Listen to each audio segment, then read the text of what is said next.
Assalamualaikum warahmatullahi wabarakatuh. Perkenalkan, nama saya Lisna Damayanti, NPM 1812029. Pada video kali ini, saya akan mempresentasikan hasil observasi anak berkebutuhan khusus. Yang pertama, ada identitas anak. Nama Riki Wibowo, jenis kelamin laki-laki, usia 14 tahun, alamat Kerajaan RT 3 RW 1 Karanganyar, Kecamatan Pelantungan, Kabupaten Kendal, Jawa Tengah. Riwayat keluarga, dilihat dari garis keturunan baik dari ayah maupun ibu, tidak terdapat garis keturunan berkebutuhan khusus sebelumnya. Jadi, ini adalah yang pertama kalinya terjadi. Selanjutnya ke perkembangan dan pertumbuhan anak. Anak lahir dengan cara normal, dengan berat dan kondisi yang normal pula. Namun saat menginjak usia 1 tahun, meski pertumbuhannya bagus, namun perkembangan anak terlihat cukup terlambat dibandingkan dengan usia sebayanya. Ketika usia sekolah, meski anak sudah bisa berjalan, namun bicaranya tidak begitu jelas. Akan tetapi, orang tua tetap berusaha memasukkan anaknya ke TK umum dan berbaur dengan anak-anak yang normal. Ini cukup berjalan lancar karena anak dapat mengikuti pembelajaran dengan cukup baik. Namun, ketika masuk sekolah dasar, anak mulai terlihat tidak mampu mengikuti pembelajaran dengan baik sehingga tertinggal oleh teman-temannya.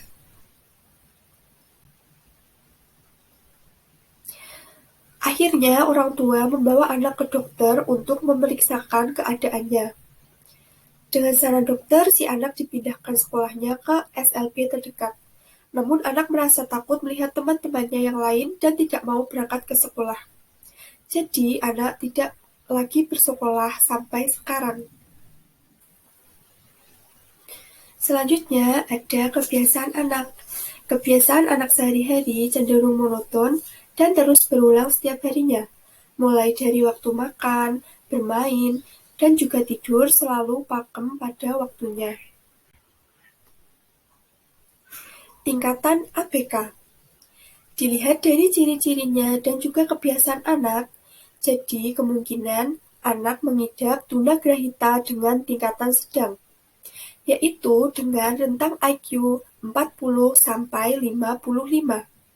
Karena dilihat dari perkembangan bahasanya, anak memiliki kemampuan komunikasi yang sederhana untuk menyampaikan kebutuhan dasarnya seperti makan, mandi, dan minum. Dari penampilan fisiknya juga menunjukkan kelainan sebagai gejala bawaan. Meskipun begitu, anak masih dapat mengurus dirinya sendiri meskipun membutuhkan proses yang cukup lama.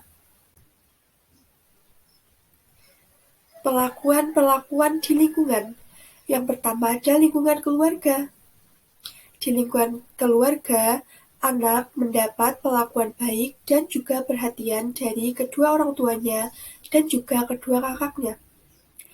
Meskipun orang tuanya sadar bahwa anaknya berbeda dengan anak-anak yang lain, namun sebisa mungkin orang tua tetap berusaha mengajari anaknya untuk mandiri.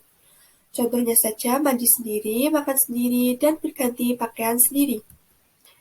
Yang kedua ada lingkungan sosial. Di lingkungan tempat tinggal anak bersikap baik. Mereka tidak membeda-bedakan perlakuannya dan bersosialisasi seperti biasanya.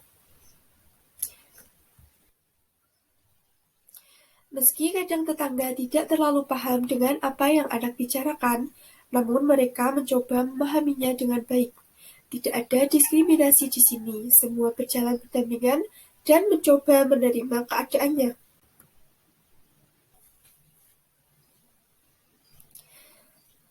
Baik, selanjutnya kesimpulan.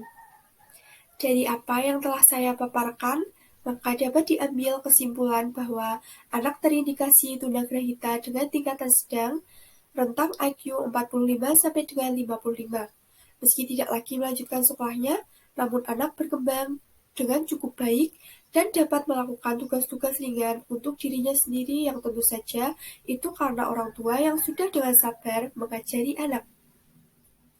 Lingkungan sekitarnya juga cukup positif karena tidak pernah membeda-bedakan Jadi meskipun anak tidak punya teman sebayanya, namun anak tetap bisa bermain dan bersosialisasi dengan baik.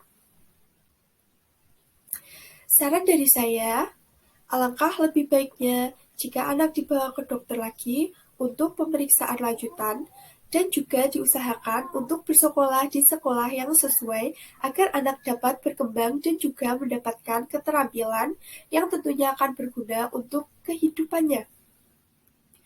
Baik, sekian presentasi dari saya, kurang lebihnya mohon maaf. Wassalamualaikum warahmatullahi wabarakatuh.